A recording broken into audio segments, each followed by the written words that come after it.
Good afternoon, everyone. Good afternoon. Good afternoon, everyone. Frankfurt, and we are going to start our meeting for the Sewage Disposal Working Group. This is a joint meeting between Regulations and Legal and Process and Funding. Just going to open this with a joint meeting. The second thing that we need to talk about as Regulations and Legal is just our next meeting date. Potential time and date is Wednesday, December 3rd from 2 p.m. to 3 p.m. I do want to check with Peter to see if that time and day is available, but how does that work for the other people on the Regulations and Legal Subcommittee? Do we have any issues with that? No? Okay. Okay, so we really had a very in-depth conversation like about a month ago between DP, DPH, local health, we have proprietary owners on there, and it really we talked a lot about funding gaps and recommendations. I would have asked some of the co-chairs here to read the document that I sent out to everybody. That was kind of a summary of what we had talked about. It's a draft. It was just intended to start the conversation up. So I'm going to ask Tom Stanfield to read the first section, which is sustainable local health funding source. And then maybe we could have a conversation. Got some great comments from Bob, and I would like to go over those as well. But I wanted to at least start this with the first topic of sustainable local health funding source. Tom?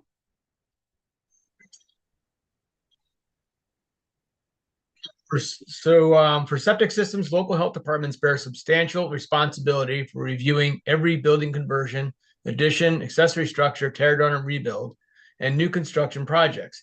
These reviews are often extensive and may include soil testing, property file review, water data evaluation, plan review, i.e. professional engineer and or installers, review of building plans, multiple septic inspections, stakeout, partial percolation testing, infill, final inspections, etc. Documentation and filing of all those inspections, creation of the permit to discharge, and coordination with building officials regarding the certificates of occupancy. Despite this workload, many small towns do not receive per capita funding, specifically communities under 50,000 population that are not part of a health district. These same towns often rely heavily on septic systems. Even for towns that do not receive per capita funding, those funds are sometimes insufficient to cover expanding or unfunded duties. Additional strain from expanding duties, for example, new program responsibilities have prioritized and strained resources in local health, most notably the recent reduction of the blood lead reference value. This has substantially increased staff caseloads and often requires immediate follow-up when elevated levels are identified. Lead investigations are time sensitive and directly related to protecting child health. They must take priority over other duties. As a result, activities such as septic planning, which are important but less urgent from a public health standpoint, will necessarily take a secondary position when staff are responding to children with elevated blood lead levels or other pressing public health emergencies. I would also add to that, if I may, that the recent changeover to the FDA has created a workload on sanitarians that are doing all of these same jobs. Recommendations: establish a dedicated independent funding stream for septic system related work separate from current per capita or general public health funding. This would have a public potential resources could include a modest surcharge on building permits or septic permits, state level grants targeted at communities with high reliance on septic systems, fees for professional plan reviews or inspections that reflect the true cost of staff time. The rationale: dedicated funding ensuring that essential septic oversight is not competing with other urgent public health duties, maintaining compliance and environmental safety. This would provide municipalities with sustainable, predictable resources so staffing shortages do not delay essential resources. Ensure funding is stable year to year, allowing municipalities to plan staffing and workload effectively. And the rationale for this: predictable funding reduces delays in septic reviews, permitting, and inspections, which is especially critical as new public health responsibilities, for example, lead mitigation, compete for staff attention. Support staff capacity and workforce flexibility. Allocate funds to hire dedicated septic staff or cross-train existing public health personnel, implement temporary staffing or shared regional resources for peak workloads, such as during construction booms or lead-related emergencies. Rationale. Adequate staffing ensures timely response to urgent public health needs while maintaining routine septic system oversight. Incentivize efficient workflows and technology adoption. Fund electronic state permitting systems and digital inspection tracking to reduce administrative burden. Encourage municipalities to adopt standardized templates, checklists, and filing systems to streamline reviews. And the rationale, efficiency improvements that stretch limited resources further, allowing staff to focus on high priority public health interventions without sacrificing septic oversight quality. Suggestions. Parallels to the local building department model. Local building departments are often self-sustaining. Wow, let's try that one again. Local building departments are often self-sustaining, though through permit and inspection fees. A similar fee-based funding model for local health departments focused on septic system review and inspection could create a reliable and equitable funding mechanism. Sustainable service-based funding approach would offer to residents faster processing, improved service, safer installations. To municipalities, reduced unfunded mandates and better staffing stability. And to the state, stronger compliance and enhanced environmental and public health protection. This approach mirrors the successful funding structure used in building departments and would support long-term operational stability. Thank you, Tom. I wanted to make sure that we read that because we do have this document between ourselves, but it would be good for the general public to know what we are discussing. So thank you very much, Tom. Rob, I know you had your hand up. Did you still want to start the conversation? Well, so I don't know. I think, was this document distributed amongst all the members, the draft document prior to between joint and legal? Well, just these Okay. two committees. I didn't know if it made sense to kind of put it up on the screen since we're following it through. Well, I could do that. And the only thing I would add or elaborate, and I already sent a brief email out to at least our work group members on this matter. And I don't know who is in that email group, but I'll reiterate what I said in that email. And I'm familiar that in past experiences, when the gallons per day threshold has gone up, because it was at 5,000 gallons per day a few years ago, and then most recently, or not most recently, but then a few years after that, it went up to 750. And if you look at the Office of Legislative Analysis on and financial impacts of that change, my recollection was that their comment was, well, it won't be a substantial increase or impact financially to local health departments. And part of the rationale was that they could always just charge fees. And I'm here to tell you now that at least in our health district, and I'm sure in a number of others, charging fees alone, even if they cover actual calculated costs of staff time, is not enough, because we can't generate enough revenue to actually hire somebody to do the work, which means regardless of,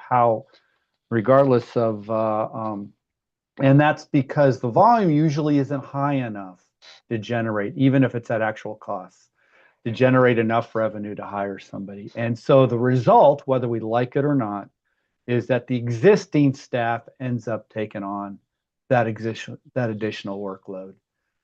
So my perspective on this is that if we were to even now that we're looking at 10,000 gallons per day and small community systems, we haven't really talked about AT in any real detail at this point. That's a whole nother level of oversight, training, and technical understanding.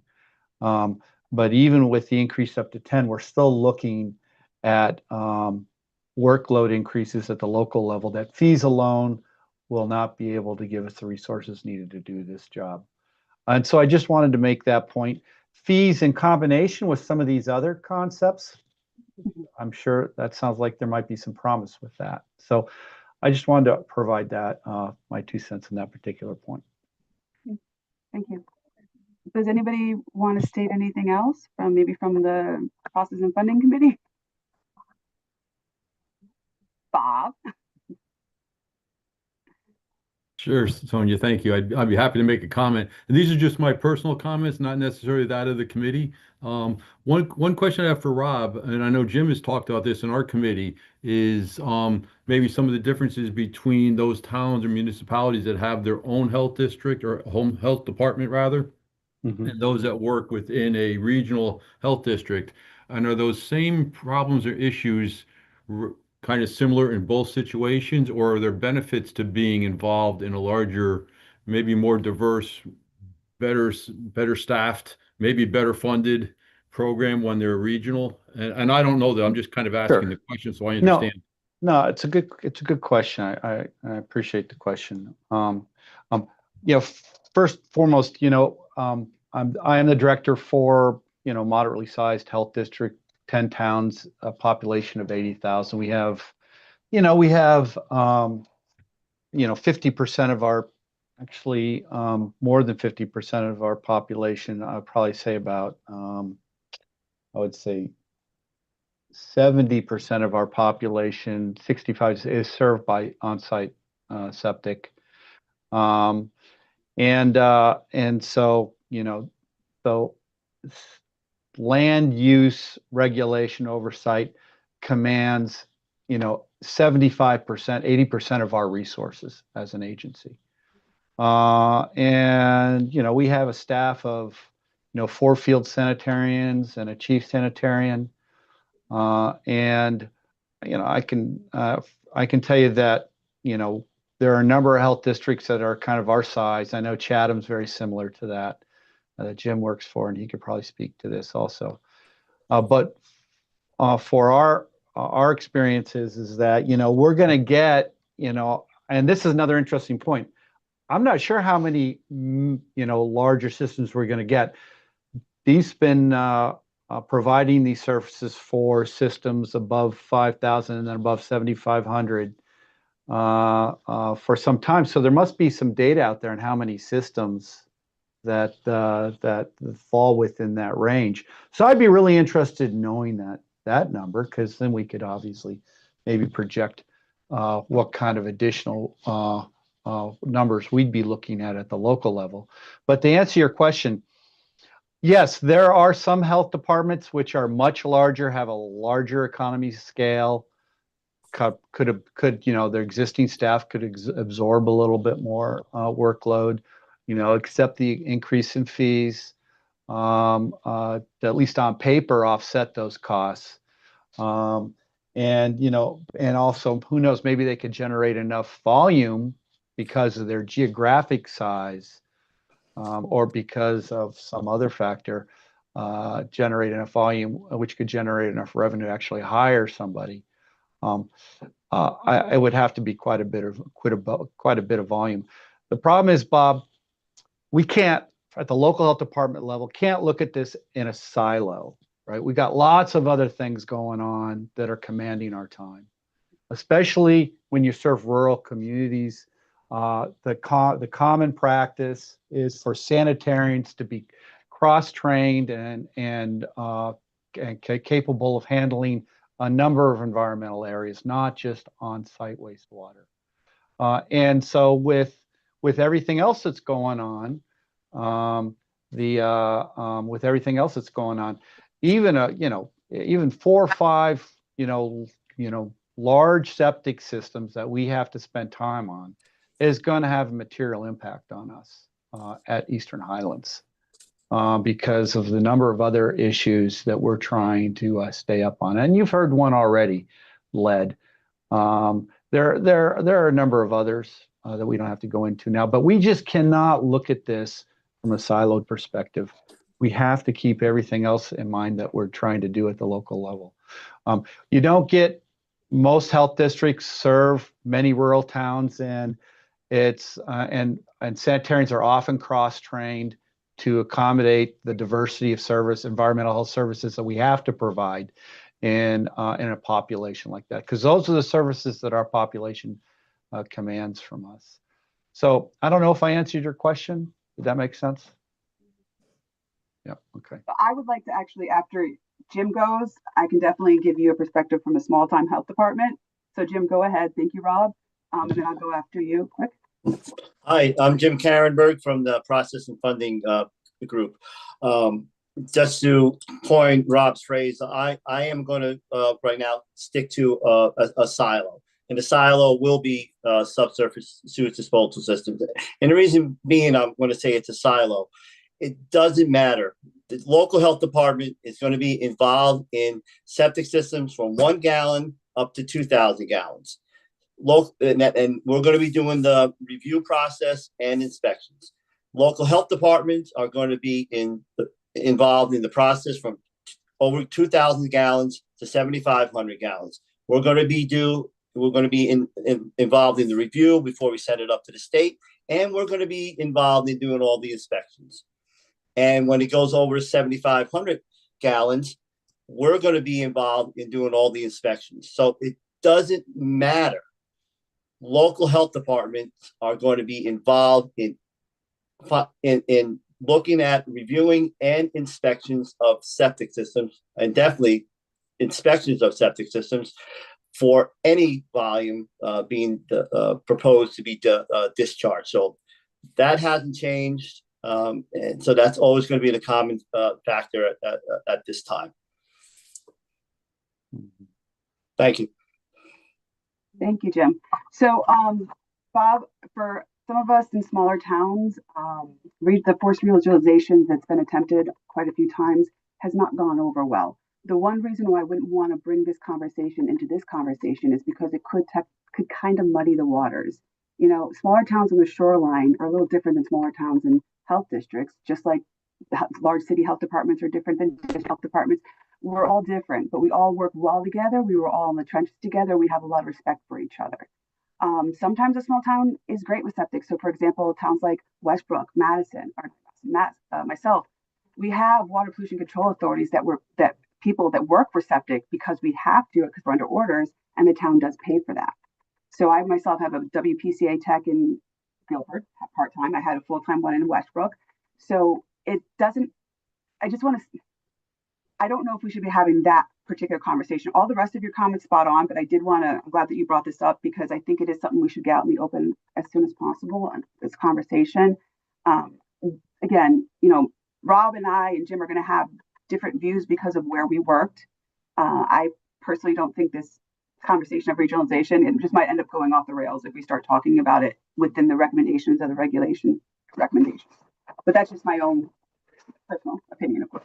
Does anyone have anything else to say on that matter? Bob, thank you for bringing that up. See, maybe I'm way off base, but if we're talking about funding sources, it seems to me that I don't know, Bob, maybe you can back me up on this, but it seems to me that drinking water always has tons of money. And the reason they have tons of money is because they have access to EPA funds and grants. And we're talking WPCAs, we're talking about septic systems, obviously, working with the groundwater. Now, why is there no one advocating when they're writing these grants that money be shared with the subsurface group? Because it seems to me that money could trickle down. I mean, the running joke was, send out your helicopter to look at the wells for us. We knew those guys were overfunded. They just seem to be adding personnel. Where is that money? Where is that funding coming from? Is it a possible funding source for us? I'm just throwing that out there to the group. Tom, that's a great segue into the next section that we're going to talk about, state agencies. Perfect. I couldn't have. All about segues. Rob Miller, can you take the next one, state agencies? Do you have in front of you? Sure. Connecticut DPH has been facing, just like many agencies, state and local, significant operational constraints because of some long-term staffing shortages and hiring freezes. These have been exacerbated by COVID-19. Pandemic took a toll on many of us, and we still haven't fully recovered for that for some of us. It's led to significant kind of shifts in some of the internal responsibilities. And turnover during that period has also resulted in some institutional knowledge loss. And I'm reading from there. I don't have a lot of direct knowledge on this, so if and I don't know how much state officials on this call have seen in this document. But if if I read anything that's incorrect or needs to be corrected, please by all means interrupt me. But the environmental engineering program's capacity is especially constrained. The program's been assigned additional non-septic related responsibilities over the years. They're now, as I understand it, experts on pools, by way of example. The program now is in charge of other things beyond pools, the water treatment, wastewater disposal system component. Current levels of duties already strain the department's ability to support local health departments, although I think they still do a pretty good job. A situation particularly concerning given the intention for building to increase, which will further intensify the demand on these limited resources. And so we have some recommendations here. And I just want to emphasize, as Sonia said, we haven't voted on these recommendations. I want to emphasize, this is a draft document. But they are provide dedicated funding for workforce development and training to rebuild institutional knowledge, maintain expertise, evaluate and adjust staffing levels to ensure timely permitting, plan review, and oversight functions, increase staffing within the relevant DPH division and programs to reduce backlogs and improve support for local health departments. Did you want me to go on to the deep piece too, Sonia? Yes, that's fine. I mean, Okay. Rob, I did send this out for everyone. I did get some comments, like some deep and Okay. stuff, so should be Okay. spot on. Okay. So with regards to deep, key divisions programs are also experiencing staffing issues, also resulting in some backlogs for support technical review and technical guidance. The delays in these divisions do have downstream impacts on local health departments and other partners and stakeholders on this issue. Recommendations: increase staffing, kind of straightforward there, to reduce backlogs and improve support. Did you want to go into the AT piece of this now too, Sonia? No, I think we Okay. can Okay. have questions now because I see Audra opening. Okay. Thank you very much, Rob. Go ahead, Audra. Yeah, thanks, guys. So I did want to just add a little bit to that, and I thank you for passing that document around and getting feedback before this today, because I think it really highlights some of the challenges at every local level, right? Local and state levels alike. And so in terms of spreading out resources, I heard DPH is definitely spread thin, and there are multiple priorities. The underground injection control program, which is funded through the 106 Clean Water Act fund, it is wholly underfunded because there's only so much money that goes around. And so the team that exists today is made up of one senior engineer, 2 young professionals that were brought on last year, and the other engineer who was dedicated to underground injection control is currently implementing 2 general permits, one for groundwater remediation projects and another for the comprehensive GP. As the director, I had to single-handedly rewrite and reissue the swimming pool GP, so I became an expert on those. And so when we talk about being underfunded and not having enough time and space to do these things, it is very real. When you've got directors and assistant directors who are implementing permits on their own to help staff. In terms of funding and availability of funding, there are some restrictions when it comes to allocating funding from EPA. So not just from the drinking water side of the house, but also from the Clean Water Fund or the State Water Fund. There are statutory requirements about how that money is spent. And what projects are eligible. They go through a grading project or a grading scale. And so you could imagine that when you're faced with trying to determine if a drinking water system who might be contaminated with PFAS or was, maybe last year was contaminated during the big floods that happened down in Fairfield County, that project compared to giving money for a septic system is a no-brainer, right? Like we have to put drinking water first. And so it is really comes down to trying to figure out how to prioritize for each of those levels. Thanks, guys. Thank you, Audra. Matt Gilchrist, you have your hand up?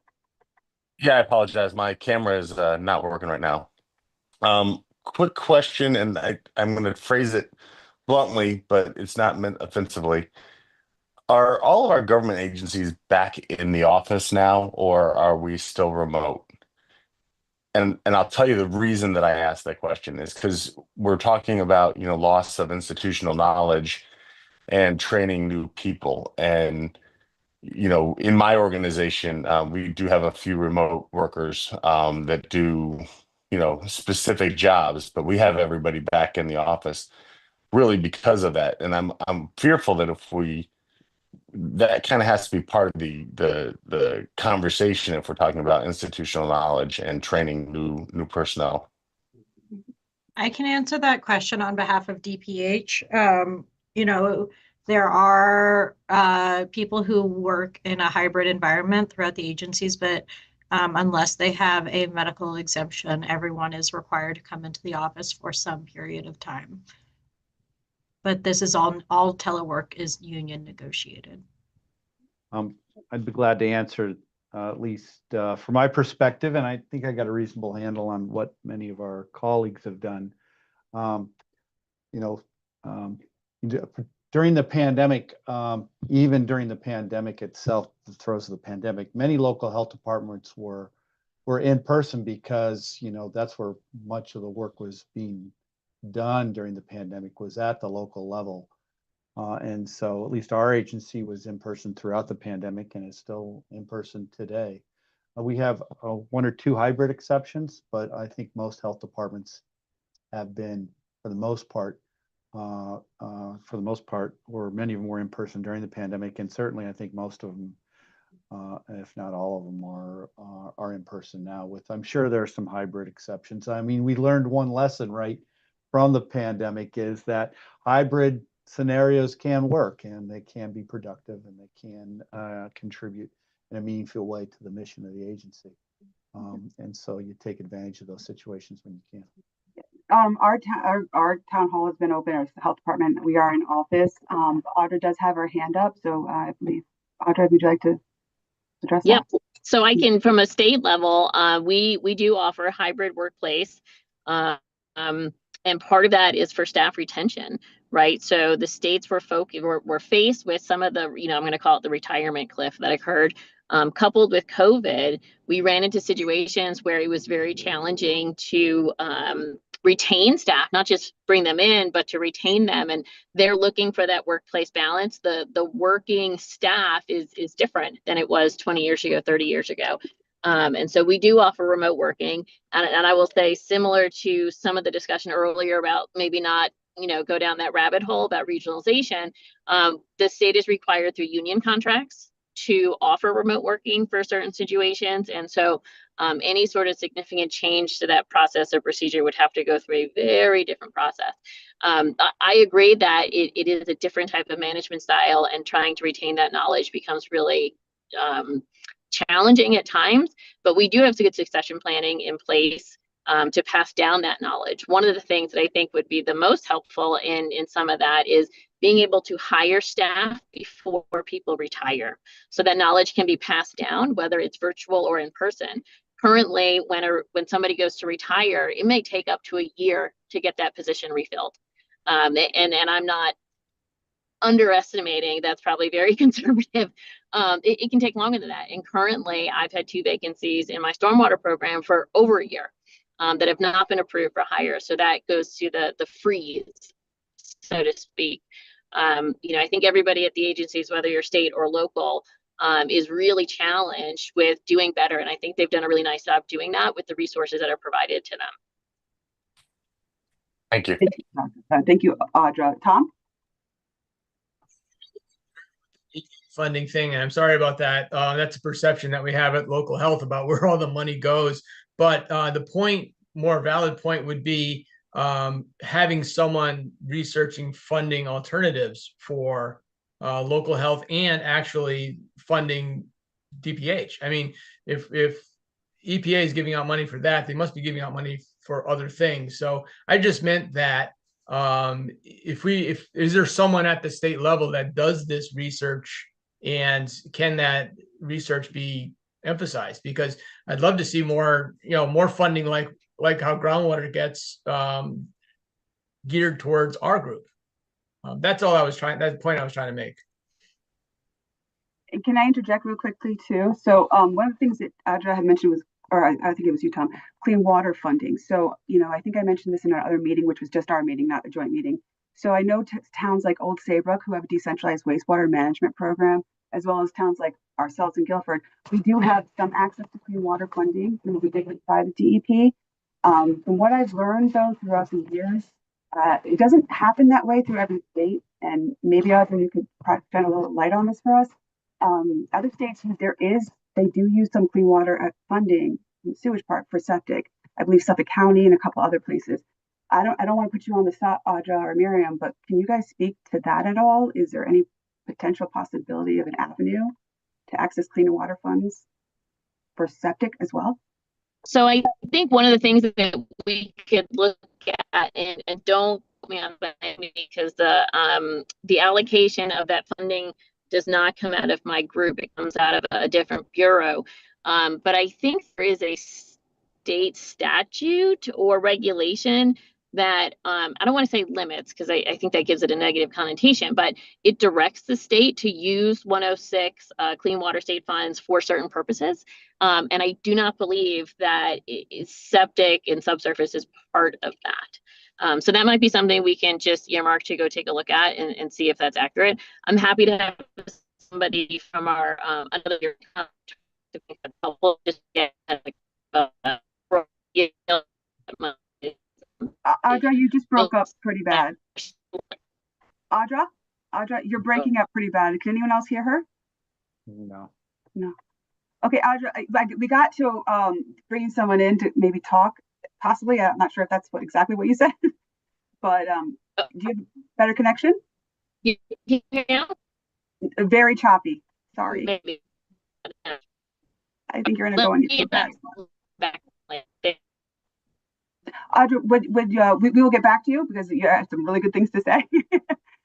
When you get a better connection, let us know and just hop in. Okay. So from a DPH perspective, to answer that question, similar to Audra's point, is that the ways that we're allowed to use the funds are either limited by statute or by federal law, depending on where the funds come from. So if it's state statute, that's something that the group could advocate for to broaden the scope. But if it's money that we're getting from the feds, we don't have any control over how that money can be spent, as it's very there's no flexibility there. But definitely something to look at. But it can't be done without legislative action. Does anyone have anything else to say on this particular matter? I would just kind of quickly, just to emphasize the point. I mean, we're aware that other states are using federal funds for on-site wastewater disposal. So I think it is certainly would be appropriate for, this group to maybe take a look at how those other states are implementing that to see if there's any models that could potentially work here, understanding that such a modification would require legislative change. Sorry. I would just say that that's going to depend a lot too on the pot of money, right? So there's so many different funding allocations that come from the federal government. So the rules that one state are getting may be different because one state is getting a different pot of money than another. That makes sense. Sure. Audra, were you able to get a secure line? We'll see. No, I appreciate that, and I apologize, y'all.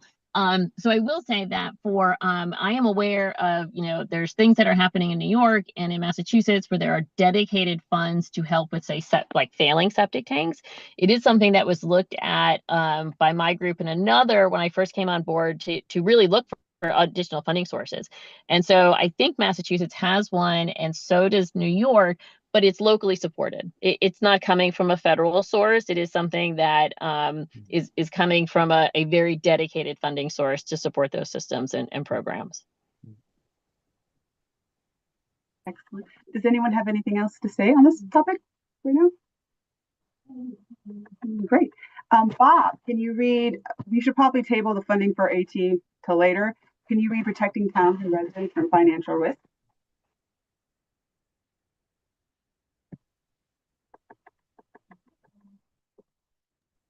So are you asking for Bob or Rob?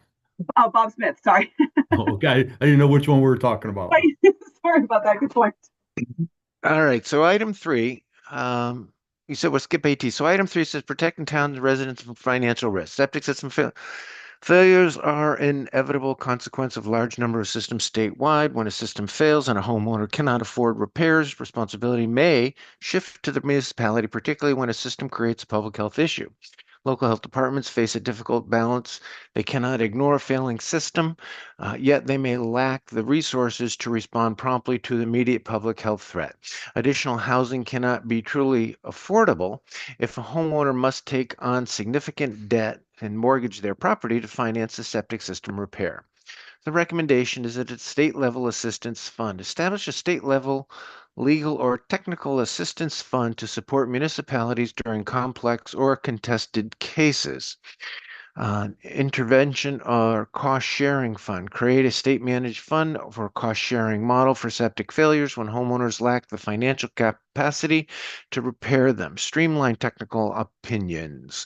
Clarify and simplify how the state technical determinations are issued and enforced. Currently, an adverse technical determination effectively functions as an order, but the process to reach that determination is often lengthy, costly, and burdensome. A more efficient, transparent mechanism is needed. Some suggestions are, here are some, let's see, statewide septic emergency assistance program, a model similar to heating assistance or emergency home repair programs, providing rapid response funding for imminent public health threats. A technical review board, a centralized panel that can issue binding technical decisions quickly, reducing disputes and delays at the local level. Regional Septic Repair Fund, funded by modest permit fees or state contributions used to assist homeowners in financial hardship. Insurance-backed septic warranty program, a voluntary state-supported safety net that reduces municipal risk. That's it. Thank you, Bob.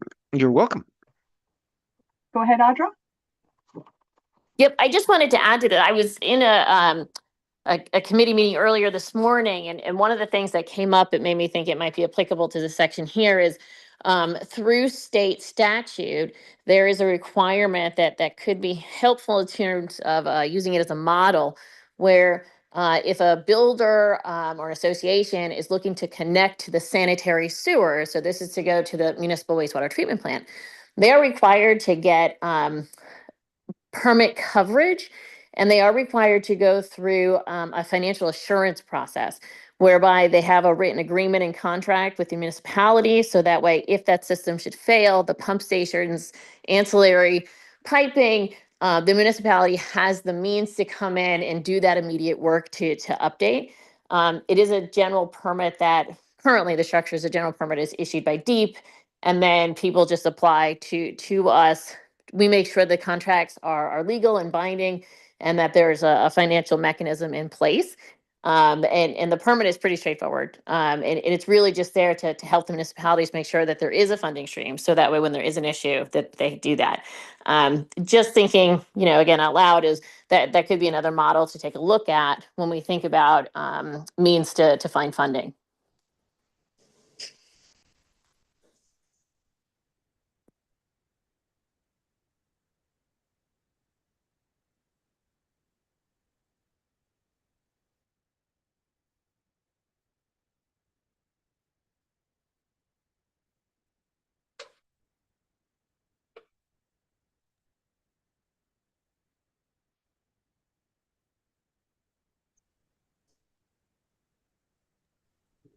Sonia, I'm not sure if you're trying to speak, but it looks like your screen is frozen, so we're not hearing you if you are.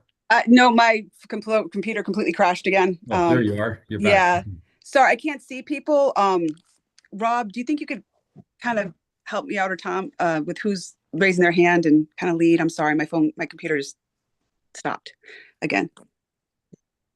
Sure, Jim's hand's up, but I don't know if that's an artifact from before or not. Jim, did you have a question? Or want to comment? I might be old, but I'm not buried, so I'm not an artifact yet. Sonia's draft letter got me, thinking and about funding. Now, maybe you people are aware of this, or you're not aware of this, but when a building permit is taken out, 26 cents for every $1,000 goes to the state building official for education.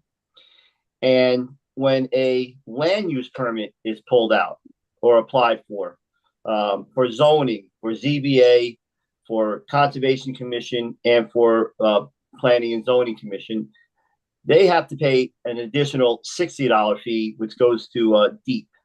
So, but that's not turned around. That's not made available to towns. towns. Funding. Maybe we, do we look at establishing some type of additional funding fee that which could go to the state to help the environmental section, or any of these other programs, even though it might be a little burdensome to the towns and health districts. Now that's going to be an extra admin stuff. But if the building official, if the state building department can get money from permits, and DEEP can get money from land use applications from the towns, maybe we need to looking at trying to get some fees to send up to the state in order to help out with these processes. Jim, I just want to interrupt because I can't raise my hand, but I don't think we're going to have this entire conversation summed up by 3:30. So I'm thinking we may need to do another joint meeting. John, I know that you came on real quick and I want to hear from you. The only thing I would offer is, if we have another meeting, I know my building official has offered to come and talk to us. I think we could get a couple building officials that may want to explain how the process is. Because what I heard from John, they do fees themselves for the actual payment of their department, meaning what they need from building. John, do you have anything to add to that? Yeah, no, I mean, this is maybe a heavy lift, but that $60 fee that gets associated with land use applications used to go to a dedicated land use fund for conservation districts and environmental review team and things like that. Under the REL administration, it got doubled and then swept into the general fund. So DEP collects those fees, but it goes into the general fund. That is a perfect pot of money to provide resources to municipalities for land use training. So it'll be a heavy lift, but it'll be awesome to actually get access to some of that state surcharge or that's generated by local land use applications to help land use offices with training. So I'll leave it there. No, I love it. Thank you, John. Audra's next with her hand up. Thanks, Tom. Thanks, guys. And so I think what you just mentioned kind of hit the nail on the head there. Is the money that is generally collected, and I will say for my division, which is focused on stormwater and wastewater, all of that money goes to the general fund. None of it goes directly to support the programs themselves. And so I think DEEP over the years has attempted to try to reallocate some of those funds to support the programs themselves directly, but have failed as it has gone up to the committee there. Our fees are definitely something that's being looked at currently in terms of upcoming legislation, but I don't think, unless there is a strong argument made that the legislature is going to be open to putting those funds back into the direct programs. But hopeful. I'm very hopeful. Yes, sorry to interrupt. DPH has all agencies have the same experience with regard to any fees that we charge going directly into the general fund. So I think, for our lab, especially it's a huge problem. You know, we charge for newborn screening, and all of that funding goes into the general fund, and nothing goes back to DPH. So, you know, fees charged don't really have an impact on directly for the state agency. So even if we were to charge additional fees, there's no guarantees that it would come back to fund work that we do. And kind of to Audra's point about, you know, advocating for that to change, there is a challenge of if the state makes the exception for one program at one agency, every program at every agency that charges fees is going to push to do the same. And so I think that that's just going to be a political challenge associated with trying to push for that, that you may see from the state, but it's definitely something that we struggle with as well. On a local level, I spoke with our building official. They also, she explained it to me basically that there's a state fees, but there also is a fee that they charge, and they can use that fee to fund their department, meaning their staffing, whatever they need. But the rest of it does go into the general fund as well on a local level. I'm just thinking it would be a great idea to have one or two building officials to kind of talk to us and tell us how they do it, because they've been able to figure it out. The building official that I'm referring to is my building official here in Guilford, and she actually knows the whole history of why and how it happened. So if it would be okay with you guys, the next time we have a joint meeting, I would love to have at least her there. And if there's any other building officials that could talk to us about it, would be great. Thanks, Audra. Does anyone else have any, sorry, Tom, anyone have their hand up? And then we'll Yeah, if go. I can. Sorry. Yeah, Matt Gilchrist. I'm always going to kind of come at this a little bit from the home builder side, and you know, part of our job here is to look at, you know, creating opportunity for housing. And there's two things that create opportunity for housing: one, keeping the cost down, but two, making the process faster, and making, you know, so we don't wait 6 weeks to get somebody to review a set of plans to put a septic in. You know, when I hear that we just want to put more fees on, that's a direct cost to that homeowner who we're building the house for. So, you know, if we're looking to address attainability of housing, we can't just go on fees alone. Especially since fees are just getting swept up, and the money is not being allocated to the pain point. You know, I really think that, you know, it would be a disservice to say, hey, let's just charge the builders more to build the house, because that's just going to drop the number of homes that are getting built, and it's going to change the affordability calculation. If the point of pay does not equal the point of service, because you guys aren't getting your funding from the fees, then the fees shouldn't go at the point of pay. You've got Thanks. a great point. You got a great point, Matt. Yeah, I will agree. And I think you won't find any local or state official who would not disagree with that, is that the money that is being charged and the fees need to go back to the programs to support them, which is what they used to do, you know, early on. Under the Clean Water Act, or I'm sorry, under the Clean Air Act, it's actually mandated that money goes to the program and support it. That is not something that happened in the Clean Water Act, which we are all very sad about. Hopeful that one day they will change it, but we all agree that is not going to be part of this. You know, the sole solution is just to charge more money if it's not going to help the process. Some of the things that I think that are fundamental to having the successful programs to really speed up processes, right? Process improvement, everybody's looking to do that all the time, is having some funding source to really put those things in place, right? Data management, centralized data systems, mapping tools.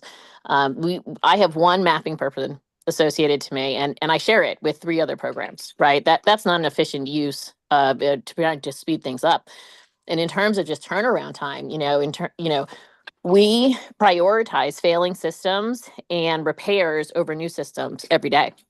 So if part of this equation, right, is we need to make it more affordable and we need to speed it up, we really need to address the sole issues and stop putting band-aids on solutions. We want to do better, right? You won't find anybody in civil service that doesn't want to do better, because there's so much coming in the door. But some of these really foundational components have to be addressed. And quite frankly, from the builder standpoint, if you told me that, hey, all my fees for septic, and the fees aren't bad right now for septics, obviously. I actually said to Jim the other day, I'm like, really? That's it? Um, if you said, hey, I'm going to triple your fees on septic, but I'm going to give you your product in a week. I'm going to give you your answer in a week. I'll take that deal any day of the week. Yeah, 100%. And one of the things that I did in a former life before I joined Deep here was looking into automating systems and having, flat screen touches and really bringing technology into the building to speed those things up. But you need the support to do that and the infrastructure to do it, really. And I don't think anybody here would disagree that they would love to have more technology and resources, not necessarily people. You don't necessarily need more people. You need to really have that foundational components in place. Mhm. Thank you. Wow, that was really good. Anybody have Tom, is there anyone else? His hand up. He's been very patient. Okay. I'm sorry, Tom, did you call me? I did. Go. Okay, Your I just wanted turn. to make sure. Yep, thank you. This is Bob Wiedemann, in case you can't see me, Sandra. Um, Let me just say, first, I agree with what Matt's saying, and I also agree that we were both shocked when Jim told us his fee structure. And I'm not sure how local and regional health districts set their fees, if that's totally at their discretion. And if that's the case, rather than complicate this and go, let's charge a surcharge that goes to the state that then comes back to the local or back to the regional health district, let's just have them adjust their fees.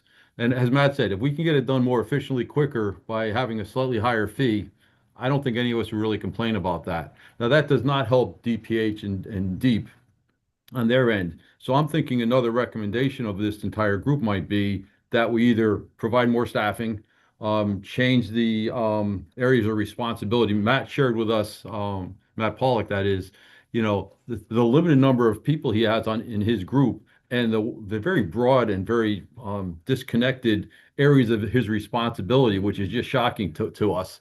So I think we could make a recommendation that he needs to be able to focus on those things most important, or get staffing to do those things in a more efficient way. And I agree with all the efficiency improvements with electronics and those sorts of things. We should all be looking at that. So those are all things I think should come out of this report. And I think we maybe just have to go back to our legislators and say, DPH and DEEP need more funding. I'm sorry, there's no other way to explain it than you guys have to come up to the plate. They're looking for our recommendations for solutions, and that may be as simple as just saying we need more cash. Make it happen. So I think I'll leave it at that. But yeah, I just don't think we want to make it overly complicated. Let's keep this as simple as we can to get to the end result we want. Thank you. Excellent. Is there anybody else? Tom? Dennis has his hand up. Okay. Hey, everybody. Boy, some interesting topics today, which is always great. First of all, you mentioned licensing fees. I can tell you my PE license, I think we're up to $250 a year, goes to the state fund. We PEs get zero in return. Now, I don't know if that goes to, holding the test or whatever, but, we don't get anything. So that's certainly not a good thing in my mind. Two other states, just for some ideas. Florida, I want to say you submit a permit for review. I think it's 60 days, has to be done and returned. If it's not, it's permitted. So there's a timeline associated. I'm not saying we need to go to that, but maybe we need to go to that in some form or fashion. Because there is a concern with faster turnaround times. The other one, North Carolina, is going privatization of it. So there's ways we could look into that as well. Maybe that'd be a benefit. I don't know. So just some ideas for you to consider. Thank you, Dennis. Tom, does anyone else have their hand up? Because we're about 3:25. Audra has her hand up, and so does Miriam. Okay, but before we go, guys, can we just, I'm thinking that the next meeting may want to be another joint meeting. Would anyone have a disagreement with that? Because we only have about 5 minutes left. Okay. I will ask Peter if 2 to 3 is available on December 3rd, but that could be a joint meeting, and I'll make sure to send out a bunch of information. Sorry, go ahead now, Tom. So the order is Audra, then I believe Miriam, and then Bob Smith. Thanks, and I'll keep this quick, and I appreciate the discussion and having the joint meeting. I think it's really important that everybody come to this with an open mind of how we're going to solve this solution. So thank you for making the time for that. In terms of what other states are doing, it is something that DEEP has looked at. It's something I have looked at in terms of efficiencies for the program and the division. Privatizing is challenging for a lot of different reasons. And I think there's better a discussion maybe in a different venue for that, but there are a lot of challenges with that. Giving up local control is one of them. There's all sorts of state and local statutes and rules that will probably not work in that favor for that in terms of turning stuff out into the private sector. The pre-approval or the post-approval, so to speak, is if you don't do it, it is something that gets put in front of legislation, I think, almost every year. And so that would violate just about every federal regulation that something is automatically approved. And so we don't, under the Clean Water Act and the Safe Drinking Water rules, there is no pre-approval or post-approval process if something isn't done appropriately. That would violate, and then it would also put our programs in jeopardy, of which we have delegation under federal government, and that is not something I think we want to do either.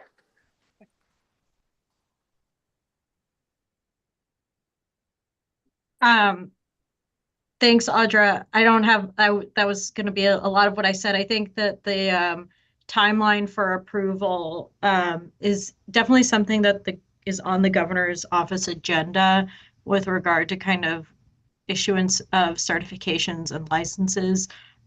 So there is an overall agenda for the governor's office to improve kind of overall customer service of the state. So this is definitely in line. I think that before we kind of set those deadlines, we need to get across the resources challenge of staffing, because we're not holding things up for the sake of holding things up. People aren't taking time because there's no deadline. Deadlines are important and whatnot, but we need to make sure that they are realistic and consistent with what staff resources actually are. Tom, is there anybody else? Thank you, guys. Thank you, Audra and Miriam. Tom, is there anyone else? Smith has his hand up. Ooh, okay. We could do what Walt Disney does. At the time of application, if you want to get to the front of the line, you pay extra. That additional fee that you pay can then offset the cost of the sanitarians to work overtime. That's actually, I wasn't sure where you're going with that at first, Bob, but meaning about the overtime, because there's so many things that we have to do with the septic system. It's not funded, and it's a lot of different steps. Right. Right. Because if you can't find people, then you have to pay the people that you have. And if waiting 3 weeks, 4 weeks, 5 weeks, if that's the standard turnaround time, if you said to some young person who may have family, may has a mortgage, may has college bills, etc., look, I can give you 5 extra hours a week to do plan review, and the cost is offset, but you have to check that box at the time of application. I think that's definitely a great conversation to have for our next meeting, Bob. I honestly have no idea if that's allowed or not. I know myself, as a small town, we contract all the time out. We contracted for our food out we just don't have enough time in the day. So anything to help with overtime would be helpful. I just don't know if it can be possible or not. I think that I definitely want to write that up for something we could talk about at the meeting. Tom? Anybody else? I will just add to that would be a union contract discussion. We are not allowed under the P4 union contract to authorize overtime for folks who are working 35 hours or 37 and a half. So I would also add that I think most of my folks are already working overtime to try to meet current demand. So I don't disagree. They should get paid for the work that's being done. And I think it needs to be part of the discussion and part of the solution. Thank you. Anybody else, Tom? We have to separate too the local and the state, because a lot of this discussion is bouncing back and forth where a local health department or a district could set whatever fee they want. for a lot of these things. And that's why it's all over the place, what it costs to have a septic reviewed. But we have to separate this whole document, and it is separated, but our discussion, so that it's clear which ones we're talking about. Because Bob's ideas of, you know, putting something on the application is certainly doable at a local level. You're allowed to do that. And I understand that you can't do that at the state level. So we have to decide which one we're trying to fund the most. Personally, I'd like to see more funding, because I think it's harder to get towards the state, Matt's group, to make sure that he's got the resources to support us, because that's where a lot of the delays come in. So I think if we're looking at funding resources, I think we have to concentrate a little bit on each of them separately. But my goal would be to see that Matt gets his fair share of the pie, because he is supporting us. I'm saying we as a local health department can always raise your fee. Now, getting back to the Home Builders Association, that fee isn't exorbitant now. So an increase in that fee, if it increases the efficiency because we have more personnel, obviously works. So my 2 cents on this, just because I'm getting confused, Audra has some great comments, and I feel that they're mostly related to state work. Bob Smith has some great comments, but I think they're related more to local. So as long as we can separate those out. That's a great point. Next meeting, we should just do half and half, perhaps like concentrate on one and then concentrate on the other one. I agree, Tom. Great. Okay. There are no more hands up. Okay, because we're getting at 3:30. I just want to, again, I'll send out an email for December 3rd, and I think we do want to have another joint meeting. Is there anybody have any other final questions before we adjourn the meeting? Okay, Nope, meeting adjourned. everyone. Bye-bye. Thank you, everyone. Good night. Have a good one, guys.